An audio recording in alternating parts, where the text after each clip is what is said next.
Guys, nagmerienda kami ni Duki actually. Itong kinakain niya is her dessert. Tapos ako, galing ako sa fiesta, sa Midsayap, very full.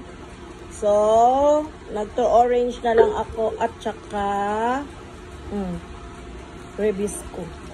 Wow. Bayaran tayo ng Rebisco niyan.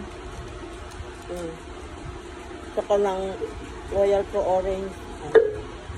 Tapos, Duki, dessert niya yan. Nagagalit. Matagal ko bigyan. Tingnan mo, tingnan mo.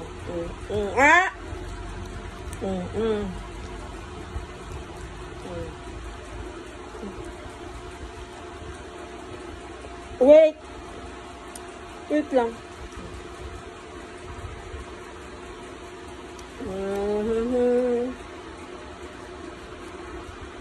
Dito ko nilagay ang aking Pro Orange.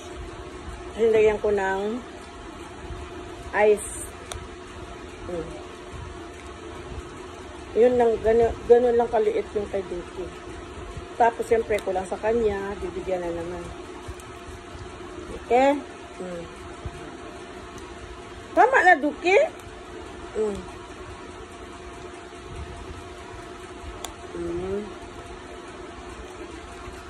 Okay.